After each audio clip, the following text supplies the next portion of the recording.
Today we'll be knowing a bit more about some useless trivia from the world of football. So if you're a football fan, you might enjoy this, but if you're not a football fan, there's no point watching behind this. Basically, some trivia, some interesting trivia from mostly from European football, and I collated this. As you know, like I I make a collection of useless trivia which I share on Instagram also. So this one is completely related to football. The first one is around the legendary Arsenal football manager, Arsene Wenger. He is apparently the only manager to have an asteroid named after him. The asteroid's name is 33179 Arsene Wenger. That is some achievement. If you remember, there was a footballer named George Weah from Liberia, and he was he stood for the presidential election. If I'm not, I don't know whether he won it or not, but he actually stood for. He actually ran for the office in that country. When he was around, he was also the World Footballer of the Year, 1994 or five. If I'm not sure, but one of those. And interestingly, he used to pay for the entire travel expenses. Like whenever he traveled with his national team, Liberia's team, he used to pay for their travel expenses, and that is something even Lionel Messi used to do, not for travel, but for staff expenses and all. He used to take care because Argentine Football Federation was going through a slump, and he decided to take care of the financial side. Thirdly, when Neil Armstrong visited Moon, he took a football with him. He wanted to take a football with him, but NASA didn't allow it. The reason that they gave him was football wasn't American enough. So when I say football, I'm talking about the actual football, not the American football. So NASA thought it was not American-like, so they didn't allow him to take a football with him. Interestingly, later American attitude towards football changed so much so that in 1994 they even hosted World Cup, and now football is pretty much a part of curriculum there. So that is interesting. The city where World Cup, the next World Cup is supposed to take place in Qatar. The place is called Lusail. So it was just few years ago, it was a desert, like proper desert, and now it's like a city built from scratch. So an artificial city, or should I say a planned city, is being built specifically for the World Cup, Doha World Cup.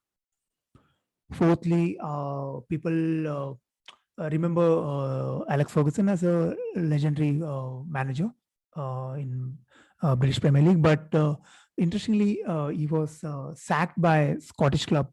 So he's a Scot, and he was part of St. Mirren club, and he was sacked because of misconduct. Like there was some allegations related to some amount, some charges of verbal abuse against the office secretary, and so on. That's the reason he was sacked. Next, Ronaldinho, when he played in the 1996 Olympics for Brazil, he wore a jersey with R9 written on it. The reason was there was already Ronaldo in the team.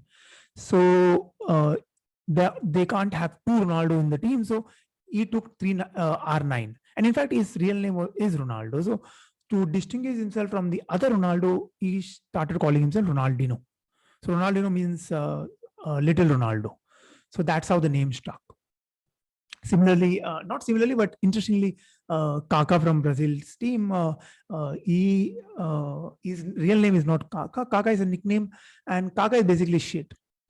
So they used to tease him as being shitty, and he took that up as a name. So that is there. And the semi-final of the 1968 Euro Cup between Italy and Soviet Union was decided by a coin, because back then penalties wasn't a norm. So it was luck. Basically, in that order, even penalties is a matter of luck, right? Actually, by that yard streak, everything is a matter of luck, especially in sports where every second counts. A war between El Salvador and Honduras was once started over a World Cup qualifier match. Now that World Cup qualifiers are taking place across Europe, Latin America, so it's interesting that back then in Central America, a war took place just because people weren't happy with the result of a qualifier match. The first televised match, interestingly, featured only one team. Now you'll ask, like, how is it possible? So this happened because Arsenal played against Arsenal B, like it played against its reserve team. So basically, Arsenal featured in the first ever televised football match. This was done by BBC. Interestingly, in the same league, Real Madrid once beat Real Madrid B in the 1980 Copa del Rey final. So that is something which hasn't happened again since. We all know the infamous Munich air disaster. What happened later was a lot of major clubs started supporting Manchester United, and one of the clubs that was at the front was Real Madrid. And in fact, Real Madrid's president back then, Santiago Bernabeu, in whose honor the current stadium is named, he even suggested that they are willing to loan Alfredo Di Stefano to Manchester United so that they can build the team up. But Football Association wasn't happy with the decision, and they said that they need more British player and not less British players. So that's the reason Stefano never played in British Premier League, or should I say British football, or should I say English football. After ending his career as a footballer, Ferguson didn't want to be a manager. That wasn't his initial plan. That happened because he built this pub called Fergie's in Glasgow, and that didn't work out very well. And that's when he decided to become a manager. And his initial managerial days weren't very rosy indeed. And his story is a story of resilience and perseverance. Although I'm a Liverpool fan, I must say this trivia is very interesting. Everton won the league at Anfield long before Liverpool did. Liverpool did it very recently, but Everton did it long before Liverpool did. If you remember, in 1999, Manchester United won the treble, won the Premier League, won the FA Cup, and then the Champions League. But very fascinatingly, none of the players from Manchester United squad were named Player of the Year. That honor went to Tottenham Spurs David Ginola, whose name's anagram, David Ginola, anagrams to vagina dildo, which is very interesting. Very useless, but then that's the spirit of this useless trivia, and I hope you learned something which you're never going to use again in your entire life.